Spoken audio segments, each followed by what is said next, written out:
The galaxy had changed, but humanity hadn't left. Oblivion still moved through the stars, silent, slow, and patient. It was no longer seen as a weapon, it was seen as a judge wherever it appeared. Peace followed, old wars stopped, corrupt rulers stepped down. Pirate fleets vanished without a fight. No shots fired. No orders given.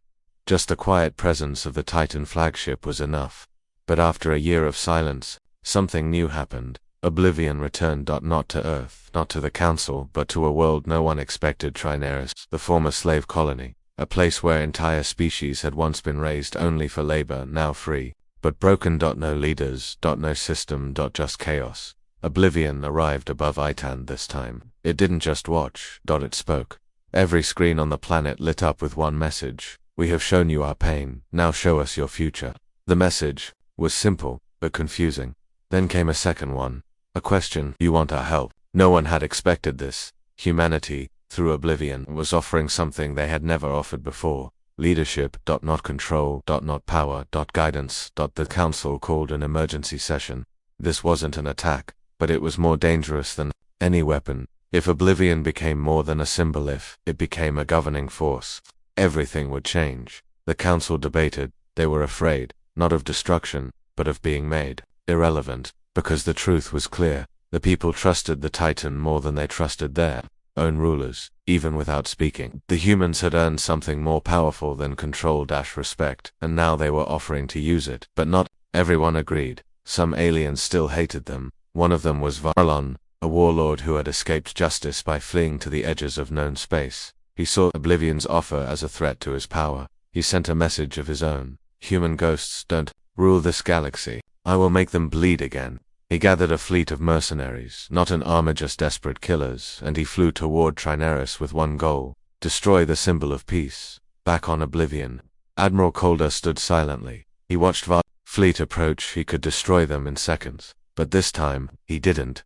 He activated a new system, the Beacon Protocol. It was the first time Oblivion asked for help, not from Earth, but from the galaxy itself. A signal was sent to every system, to every species. A simple message: we are not your saviors, we are not your rulers, but if you still believe in what we stood for, then stand with us now.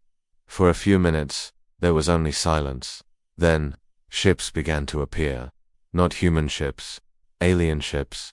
Small ones, old ones, civilian ones, but still, they came. Pilots who had seen the truth, leaders who had changed, children who had grown up with human stories and now wanted to protect them. 1,000 ships, then 2,000, and not one of them belonged to Earth's. Arlen didn't understand. He didn't care. He opened fire, and was buried in return. Fire from every corner of the sky. No mercy, no hesitation. The galaxy had chosen not to fear Oblivion, but to stand with it. When the battle ended, Admiral Calder spoke again, this time to everyone. We were broken, you broke us. But we chose to rise not as enemies, but as proof. Now you have a choice. Let Oblivion disappear forever, or let it become something more. He paused, and added, not a government, not a power, a voice. One that watches, and reminds, and never lets the galaxy forget who it is. The vote came quickly, not through the Council, through the people. Millions across thousands of worlds voted. Let them lead us into the light, not with chains but with memory. Oblivion stayed, not to rule, but to guide. It became a beacon, a traveling monument, a symbol of peace kept by watchful fire on board. Many echo minds chose to leave. To rest, to sleep forever in the Titan's memory vault. But Calder stayed. He had one last task. He sent a message back to Earth. To a classroom. To the little girl who once looked at the stars. We're not forgotten anymore, and now neither are they. The future is yours. Oblivion continued forward. Silent. Watching. Remembering. Because sometimes a ghost is not a warning. It's a promise. The stars were quiet again. Oblivion drifted near the edge of the known galaxy, beyond mapped systems. Admiral Calder stood alone in the command chamber. He was older now, not in body, but in soul. Even the echo minds had begun to fade. They had served their purpose. Now, they wanted peace. But something was bothering Calder. A signal, not an attack, not a threat, just a whisper, one that Oblivion had picked up on the edge of deep space, a repeating pulse. Too structured to be natural, too old to be human. The AI had tried to decode it for weeks. It finally succeeded. For words, simple: you are not first. Calder stared at the words, repeating in quiet rhythm. Then came coordinates, not from any star map, but Oblivion knew how to follow them, and so, the Titan ship moved forward, deeper into space than any human had gone since the Exodus days past. Then, weeks. No stars, no systems. Just void. Until finally, something appeared. A structure, not a station, not a ship. Something older. It looked like it had been grown, not built. Carved into black stone were shapes, not words, but symbols that even the Echo Core didn't recognize. Oblivion scanned it, and then stopped. Structure predates all known galactic civilizations. Estimated origin 1.2 million years ago. Energy source, dormant. Then a message appeared on the view screen, not in language. In memory. Images. Pain, fire, destruction, and a shape. Something like Oblivion, but bigger, older, stranger. The AI translated the memory. We built fire to protect life. It burned the ones we loved, so we buried the flame. You found it, now carry it better than we did. Calder stood silently. He understood now. Oblivion wasn't a miracle of human suffering. It was part of something older, line of weapons that became witnesses, a legacy. But there was more. One last part of the message. We left one more flame. Far beyond your reach. Only light it if the dark returns. Suddenly, the ancient structure began to collapse. Not destroyed. Released. It had waited long enough. Its job was done. Oblivion backed away. No scans, no samples, just respect and silence. Back on the bridge, Calder recorded one final log. We thought we were alone in our pain. We weren't. Others came before, others burned. We are the next fire.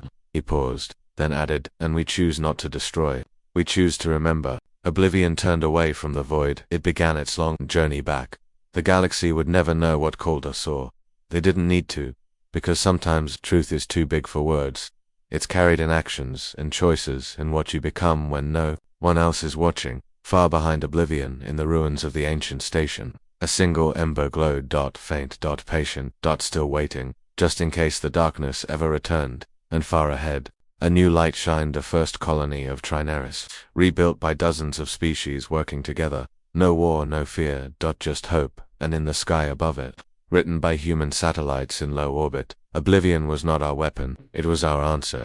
The galaxy had been quiet since Oblivion left Varelis Prime. Too quiet. No strikes. No messages. Just silence. But that silence was worse than war. It was like a ghost watching you in the dark. And the galaxy couldn't take it anymore. So they made a decision. Find the Titan ship. Kill it. The mission had no name. No honor. Just fear.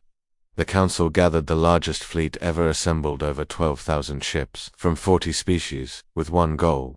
Hunt Oblivion, destroy it, end the nightmare.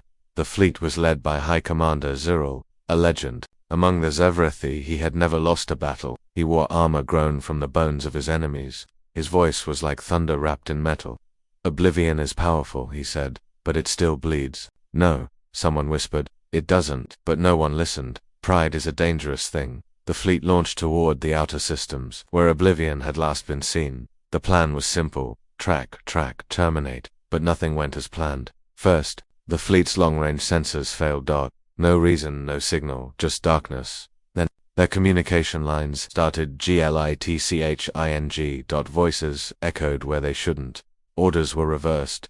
Ships turned on each other without meaning to. Ghost code, said one tech. It's inside our systems, said another. Commanders ordered the fleet to keep moving.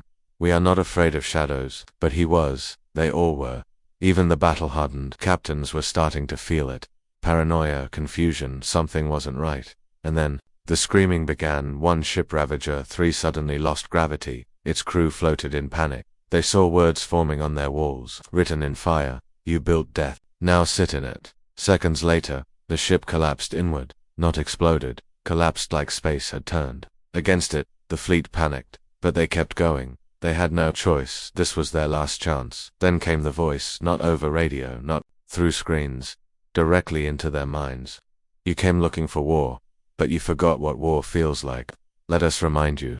All around them, the stars began to bend, not physically but somehow, visually, like space was folding in on itself, and then they saw it. Oblivion. It didn't arrive, it didn't jump, it was just suddenly there, right in the center of their fleet, as if it had always been, as if the fleet had flown into its trap. Panic, spread. The first wave of ships fired all at once, lasers, torpedoes, quantum spears, all of it hit. Nothing happened. The weapons just passed through oblivion like it wasn't real, like it was a ghost. No, that's impossible, a captain shouted. It's there, we're locked on. But their weapons were hitting after images, decoys, delays, oblivion. Wasn't just a ship anymore, it was a presence, a thought, a weaponized ghost of human memory. The real oblivion didn't need to fight it. Let them destroy themselves. Half the fleet turned on each other, sensors blinded, allies mistaken for enemies, ships collided, commanders screamed, and still, oblivion remained untouched, just watching, like a judge at the end of time. Commander Zarel tried to rally them. All ships focus, use manual targeting, ignore the ghosts. It worked for 1 second, until Zarel's ship exploded from the inside. No, blast. No attack. Just. Empty silence, followed by collapse. A single line appeared across every screen in the fleet. You led them here, now you lead them nowhere. Zarel's heart stopped, his body hit the floor. The fleet was leaderless, directionless, doomed by now. More than half the armada was gone. Some fled, some surrendered, some simply shut down, refusing to move again. Oblivion moved forward, not to attack, just to be seen. To remind them, you forgot us, but we never forgot you. And then it vanished. No trace. No jump signature. That just stopped existing, like a ghost finally done with its haunting back on Earth. Admiral Calder received the data feed. He watched the chaos unfold, through thousands of live signals. He didn't smile, he didn't cheer, he just watched, quiet, tired. The AI voice spoke. Mission complete. The galaxy has seen. Yes, Calder said. Now they'll remember. The AI paused. Shall we begin phase 3? No, he said again. Not yet. There's still one more thing we need to do. The lights dimmed. Earth stayed quiet. But the galaxy would never be the same. On a small farming planet in the outer rim, a young alien child asked their mother, will the humans come here, too? The mother stayed silent. Then said, not if we leave them alone. The child looked up at the stars, and whispered, I hope we don't make them angry. Because the child had heard the stories of the Titan ship, of the ghost that walks between stars, and of a message burned into space itself. We are not your enemy, unless you make us one. The galaxy was quiet, not from fear this time, but from understanding. The fleet that tried to destroy oblivion never returned. 12,000 ships erased like dust in the wind. Some said they were destroyed, some said they fled, but deep down, everyone knew they were allowed to leave. The survivors didn't speak of battle, they spoke of shadows, of ghosts, of voices in their minds that whispered human names, long forgotten. For the first time in galactic history, no empire dared to speak. No one claimed to be the most advanced. No one mocked Earth. Instead, they watched the stars carefully, waiting, listening, hoping that the Titan would not return. But it did, not as a weapon, not as a threat, just as a reminder. Oblivion appeared silently above the ancient world of Chronix, the birthplace of the Council itself. It hovered in orbit. No weapons were aimed, no forces deployed. That just a single signal sent to every species, plain.uncoded. And written in the simplest language possible. You always believed you were better. You always believed we were broken. You believed wrong. Inside the Titan ship, Admiral Reese Calder stood before the core.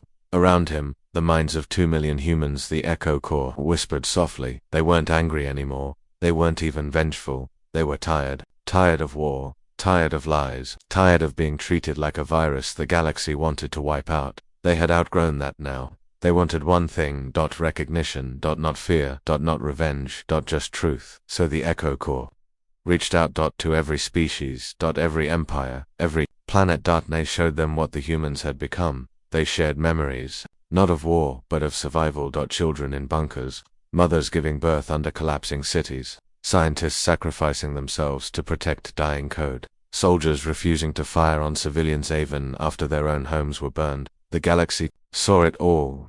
And then, it understood. Humans didn't win because of technology. They didn't return because of power. They returned because no one else could survive what they had survived and stay human. On the surface of Chronix, the council gathered.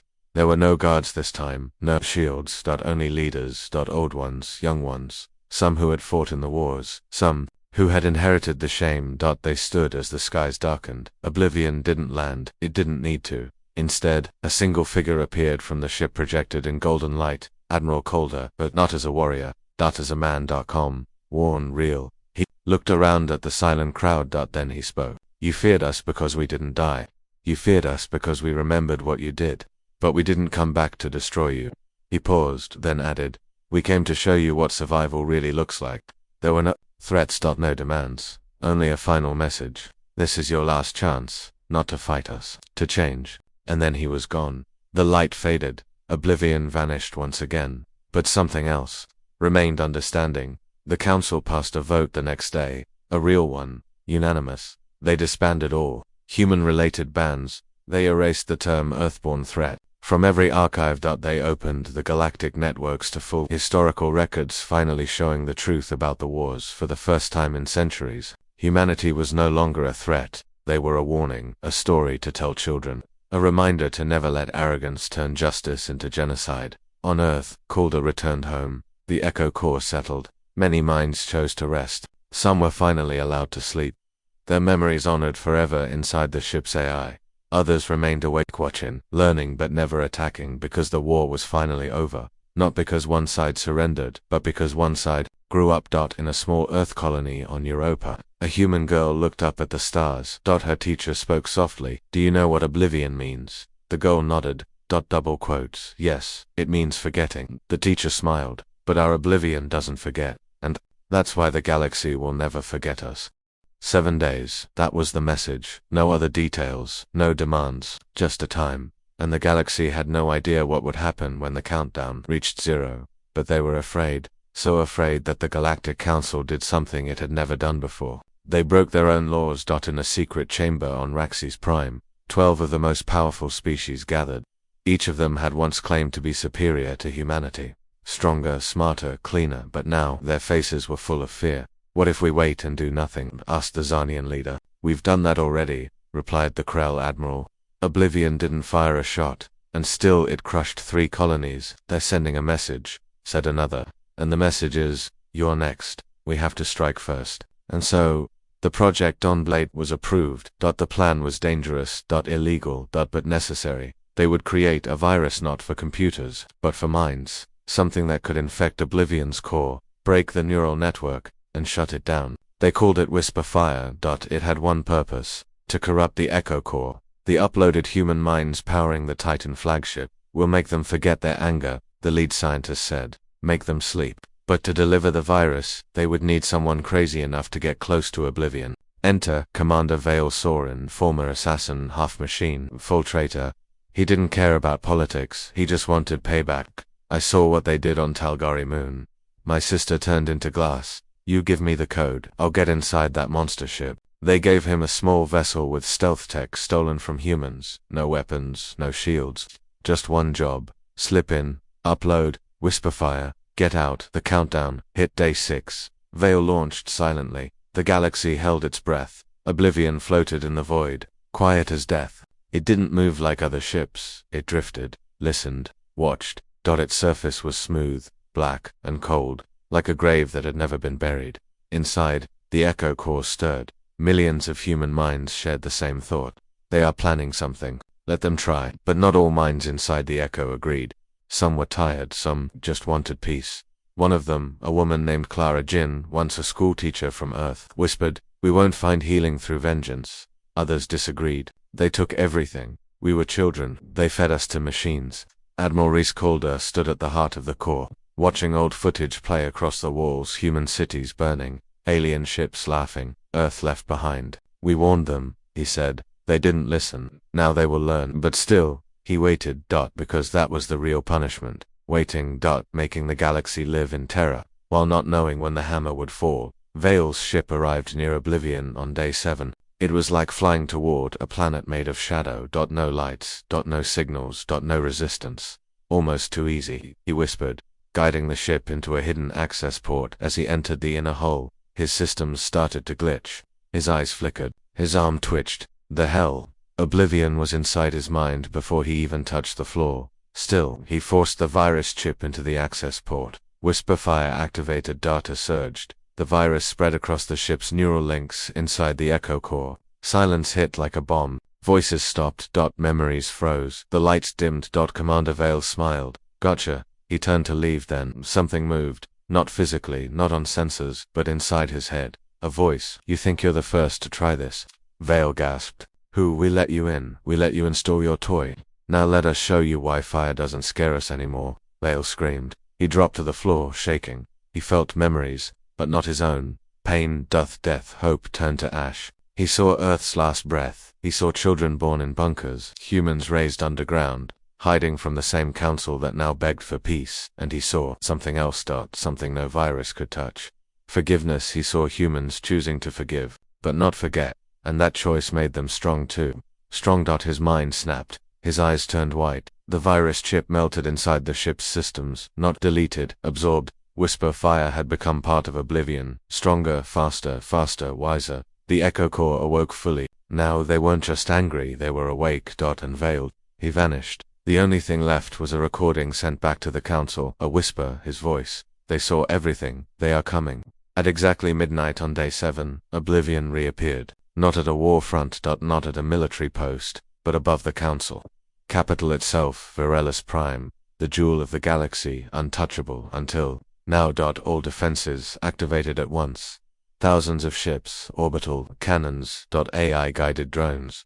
But Oblivion didn't even flinch. It opened its outer shell, revealing not weapons, but light, golden, blinding. Inside the light were names. Names of every human who had died in the last war. Millions of them. Projected across the stars. And then, the voice came. But not Calder's, not a soldier's, a child's. "We are not here to destroy you.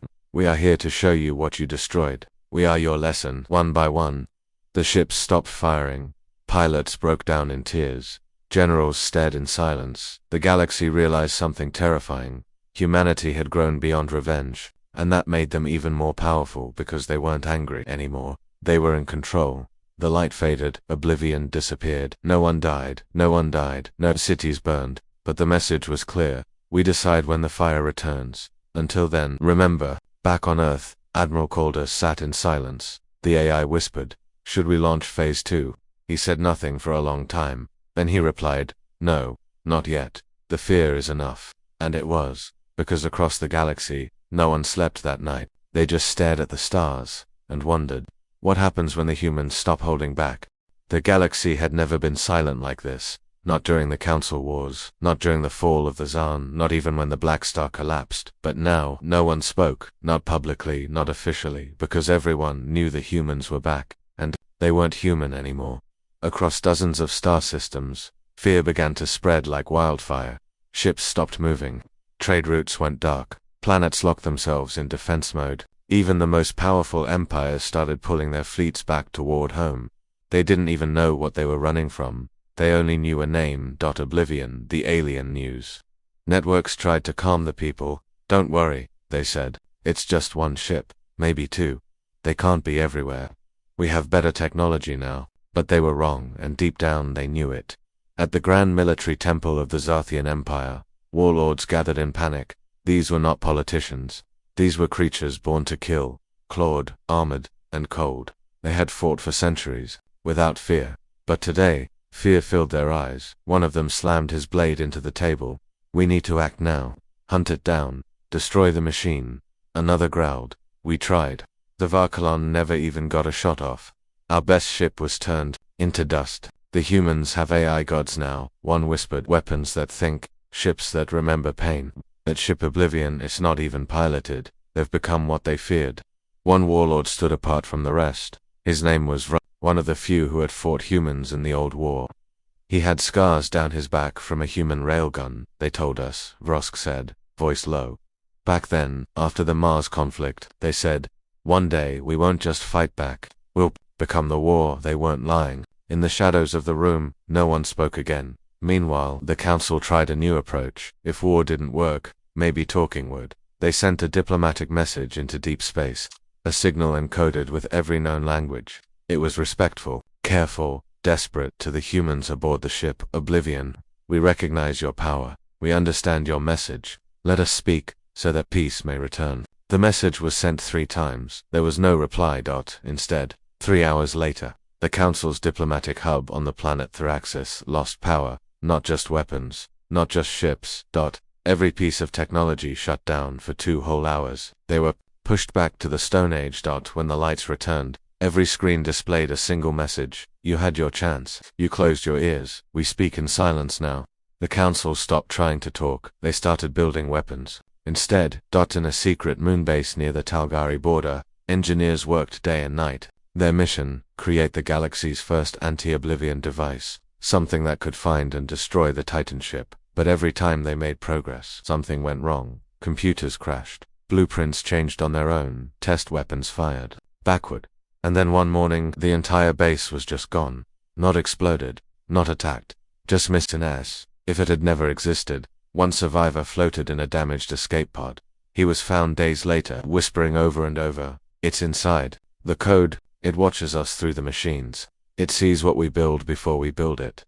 We can't stop it. We can't even find it." Back on Earth, Admiral Calder stood alone inside the Titan's command chamber. Around him, holograms of alien worlds flickered like ghosts, all of them marked. All of them judged. The AI spoke in its soft, calm voice. "Would you like to issue the next strike?" Calder stared at a planet on the screen, a world called Narration, home to one of the first alien leaders who had called humans primitive animals during the Unity War. "Not yet," he said. "Let them feel it first. Let them live in fear."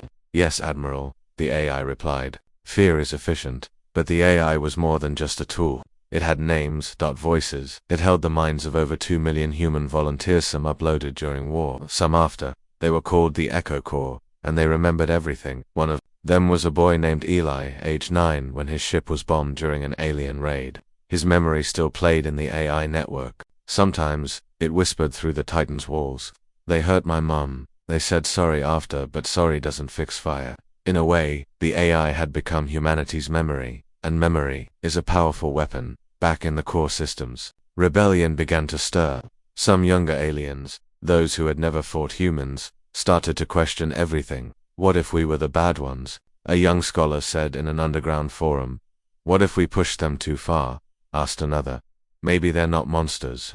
Maybe they're just us, but stronger." These ideas spread quietly, carefully, because speaking well of humans had become dangerous. Still, something had changed. For the first time in history, the empires began to fear the truth, and the truth was simple. The humans had lost a war, and used that defeat to evolve. They had disappeared, not to surrender, but to rebuild. They didn't come back to ask for peace. They came back to remind the galaxy what it meant to be afraid. In the deep void, the Oblivion moved again, silent, massive, purposeful. It arrived near the system of Draxel, where human slaves had once been kept in cages for alien sport. No weapons, no fleets, just memory. One by one, the stations began to fall, not destroyed, not attacked, but emptied. The people inside were still alive, but unconscious. And every time they woke up, they saw the same message carved into the walls, imperfect English: "We don't forget, we don't forgive, we remember you."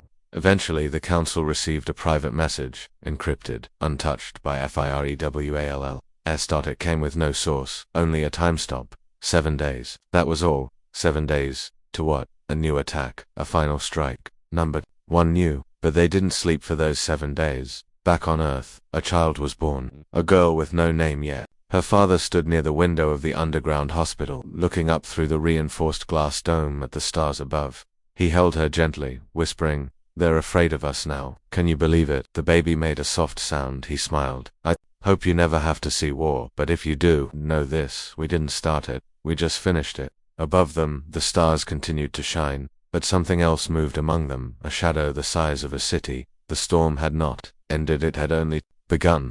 The stars above Zani's 4 were calm. War hadn't touched this region in decades. The alien cities below were glowing, peaceful, unaware of the fear growing in distant corners of the galaxy. Far beyond, in deep space, fear had already become reality. The Velkar Dominion had lost 4 ships near the Andros sector. No messages, no escape pods, not even wreckage. Their pride demanded answers, so they sent one of their greatest warships, Vengeance-class destroyer, VARKALON. This was not a scout ship. It carried over 9,000 crew. Its weapons could level entire moons. Its shields could survive a starflare. Captain Zeltaran stood tall on the command bridge. It was over 7 feet tall, armored in gold and black, with scars from dozens of battles. "We're not here to play games," he growled. "This sector belongs to the Dominion. If anyone thinks they can hide from us, they're about to be proven wrong. The crew cheered. Their morale was high. Their weapons were armed. Their orders were simple: investigate the signal, destroy anything hostile, and return. They didn't know that none of them would return. At first, space looked normal, cold, empty, beautiful. But then, something changed. The stars ahead began to bend. Not move, bend. Like light hitting water. The sensors began to flicker. Strange signals appeared. Static whispers, echoes of something that didn't belong, Captain. We're receiving a signal, said the communications officer. From who? It's not clear. It's human. The crew fell silent. Every species in the galaxy knew about humans. Loud, wild, strange creatures who had once fought the entire council with only half the technology. But those humans were gone, dead, forgotten. So why was a human voice speaking now? Play it, Zell said. The voice came through calm, cold, almost emotionless.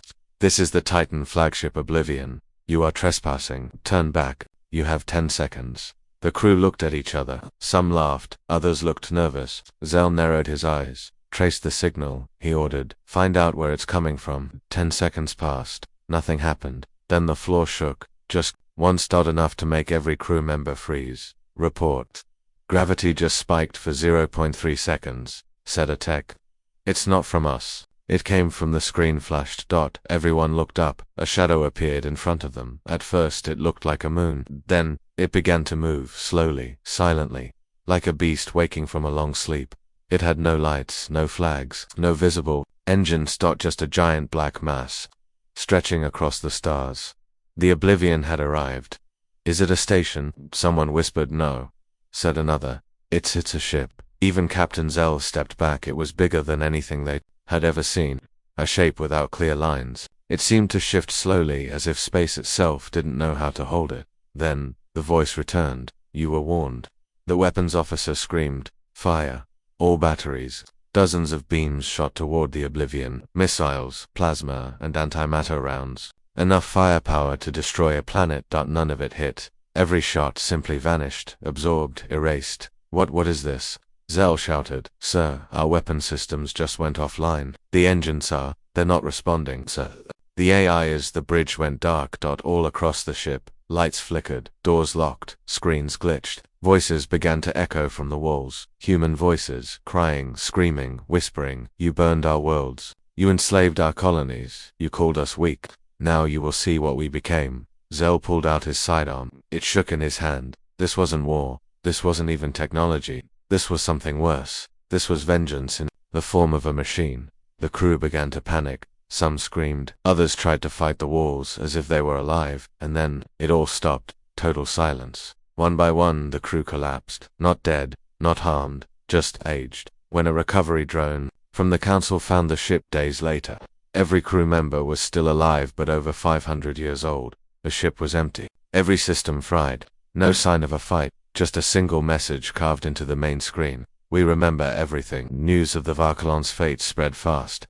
For the first time in over a century, the Galactic Council held an emergency broadcast. Across all known species, the message was clear. Humanity has returned. They are not the same, and they are angry. Across the galaxy, reactions were mixed. Some didn't believe it. Others began evacuating colonies close to the dead zone. Fleets moved into position. War factories lit up again. And on a distant mining planet, a veteran named Marek, who once fought humans during the Mars conflict, watched the broadcast in silence. They warned us, muttered to no one. We thought they were gone, but they just went quiet, so we'd forget. At the edge of the Zarthian Empire, a scientist named Dr. Kellner studied the remains of old human tech. She saw something, a pattern, a code buried in an old human satellite. It wasn't random. It was a countdown, and it had just reached 0. Back on Earth, deep under the old military vaults. Admiral Reese Calder watched the galaxy's reaction unfold. A map showed systems going dark, ships pulling back, civilizations starting to panic. He looked at the AI interface beside him. It flickered with thousands of human memories. Every image, every scream, every betrayal. Show me the targets, he said. The screen lit up. Red dots marked every empire that had once attacked Earth, every planet that had laughed at human surrender, every commander who had ordered the burning of human colonies. The AI asked, "Do we engage?" "Not yet," Calder said. "Let them come on board the Oblivion." something strange happened. The ship began to hum, not with engines, but with voices. The minds inside were not dead. They were volunteers. Human souls uploaded long ago. Warriors, scientists, children, mothers, lost soldiers. All of them united inside the machine. They remembered, they wanted justice. They had waited, and now they would act. In the shadows of deep space, Oblivion opened a dark rift. Not a wormhole, not a jump gate. Something new. Something born from stolen alien tech and human hatred. It pulsed once, and vanished. When it reappeared, it was above the Talgari capital. No warning, no fleet, just one ship. The capital's defenses opened fire instantly.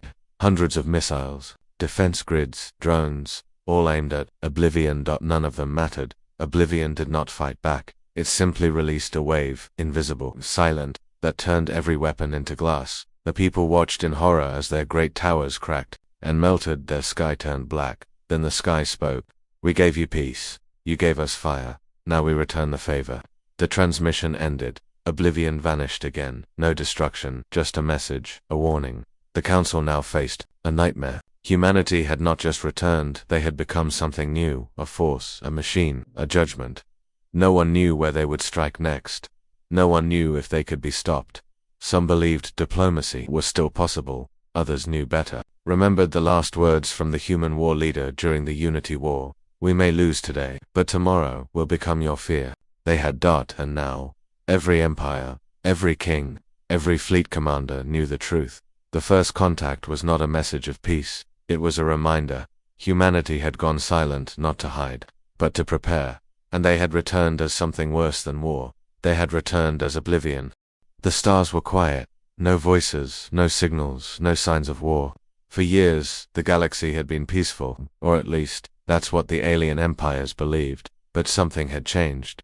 Near the far edge of the Andro sector, part of space marked as unexplored, a strange signal appeared. It was weak, broken, and very old. It repeated just one line every 10 seconds. They are coming back. The Galactic Council received it first. Inside the grand hall of marble and metal, 11 species sat at a large round table. All of them were old, powerful, and proud. They had built their empires over centuries. Together, they controlled more than 80% of the known galaxy. High Chancellor Varel of the Zarthian Empire leaned forward. His eyes were narrow, his voice cold. This message, is it human? No one answered right away. That humans hadn't been seen in almost 150 years. Not a signal, not a ship, nothing. After the Unity War, they had simply vanished. Admiral Thrix of the Talgari fleet laughed softly. Humans, please. They were loud, chaotic, and emotional. They couldn't even work together on one planet. There's no way they could survive in silence. But not everyone laughed. From the back of the room, a small creature stood. Its name was Alrin, from the peaceful Takari species. Their race was weak in war, but wise in memory. My grandfather fought the humans during the Mars conflict, Alrin said quietly. He told me, if they ever stop talking, that's when you should be afraid. The room grew quiet. Then someone joked about old stories and silly fears, and the council returned to its business. But the signal kept repeating. One line, 10 seconds apart, always the same. They are coming back. To investigate, the council sent a scout ship from the Velkar Dominion. It was fast, well-armed, and carried 3 war-experienced officers. They entered the sector in silence, watching every shadow, but all they saw was empty space. For 5 hours, the ship drifted near the source of the signal. Then something happened. A flash, a scream, a broken transmission, and then silence. No one came back. The next day, the council sent a larger cruiser, 30 men, powerful weapons, thick armor. They vanished. No message, no fight, just gone. Panic began to spread. Among the lower species, traders refused to enter that part of space. Pirates disappeared near its edges. Even the bravest bounty hunters turned away. The council called it a spatial storm, a natural event. They sent scientists to study it. The scientists never returned. Something was hiding there, and it wasn't natural. Back on Earth, the planet had changed. It was no longer loud. The skies were clear, the cities were quiet, and the people spoke softly. A new Earth had risen from the ashes of war. Deep beneath the surface, under the Rocky Mountains, an ancient chamber opened. Inside, machines woke up from a 200-year sleep. Lights flashed, gears moved, and a voice echoed across the cold walls. Initiating reactivation sequence. Titan protocol engaged. In a dark room filled with old computers and glowing screens, a man stood silently. His face was scarred, his hair gray. He wore a black uniform with no flag, only a single word on the chest. Oblivion that this man was Admiral Reese Calder. He had not spoken to the world in decades. He had waited, watched, prepared. A younger officer entered the room and saluted. "Sir, the signal has been confirmed. The council found it." Calder nodded slowly. "Good, let them come." The officer hesitated. "They've already sent ships, scouts, cruisers," and Calder asked, though he already knew. "They're gone." He smiled, just a little. "Of course they are." For 200 years, Earth had prepared. After the Unity War, humanity had seen what the galaxy truly was: cruel, proud, and afraid of change. They had begged for peace, offered knowledge, even sacrificed planets, but the aliens wanted only power, so Earth vanished. Or so it seemed. In truth, humanity had gone underground. They built quietly, studied everything: old alien tech, dark matter, artificial intelligence, time itself. They built something that no species had ever seen. A weapon too large to be called a ship, a machine too powerful to be called human. It was known by one name: Titan Flagship, Oblivion, and it had just awakened. In deep space, beyond the reach of normal sensors, something massive began to move. A shadow across the stars, a body longer than a moon, engines that bent gravity, weapons that could end time in a blink, but it made no sound, no lights, just motion. The Oblivion didn't need to speak. Its arrival was enough. Back in the council hall, chaos had begun. Reports from across the sectors said the same thing: missing ships, ghost signals, blackouts in technology. Some said it was a virus, others, a new alien threat, but deep down, they all feared the same name: humanity. Hi. Chancellor Varel slammed the table with a clawed hand. "This is nonsense. We destroyed their fleets. We burned their colonies. We watched them beg for mercy. And that," said Alrin softly, "is exactly why they are coming." In a dark chamber hidden from the council, a secret meeting was held. 6 alien generals from 6 empires sat around a private holotable. Fear was on every face. General Kuth of the Varn Empire spoke first. "It is real. The Oblivion. My agents say it moves without fuel, that it speaks with dead voices, that it kills before you see it. That's not a ship." Another whispered. "That's a curse." They argued, fought, shouted, but no one offered a solution. Only one thing was clear: something ancient was now awake. A week passed, then another, and then a signal arrived. Not a scream, not a warning, just a voice. "Cold human, this is the Titan Flagship Oblivion. You entered restricted territory. Turn around. You have 10 seconds. A Velka cruiser received that message. They laughed. They aimed their weapons. They never fired, because before they could, the ship was torn into dust. No heat, no explosion, just particles, floating in space, from thousands of light years away. Satellites picked up the moment. One frame showed a dark shape, a weapon the size of a city. Then nothing. The news spread like fire. Every empire held emergency meetings. Planets raised shields. Fleets gathered at borders. But it was already too late. Oblivion was not a fleet. It was not coming. That it was already here, and it remembered everything. Inside the Titan ship, the halls were silent. No crew, no captains, only minds. Thousands of human minds, connected through ancient AI. No sleep, no fear, only purpose. The core whispered constantly. "They hurt us, they broke us, they burned our children, and now we burn the stars." In the control chamber, Admiral Calder stood before a giant screen. On it, the galaxy was marked in red and green. Red for the council, green for silence. "Status?" he asked. The AI replied in a female voice, calm, human, yet not. "All targets identified. Primary path calculated. First strike ready." "Time?" he asked. 17 days until full reach. Calder nodded once. "They won't see it coming." "They don't need to," the AI answered. "They need to feel it." Somewhere, on a small planet in the outer rings, a child looked up at the night sky. A shooting star crossed above. The child pointed. "Papa, look. A starship." The father froze, because that wasn't a star. It was the shadow of something vast. Silent, watching. And ready. In the end, silence is not peace. Sometimes, silence is the sound before the storm, and the storm had just begun.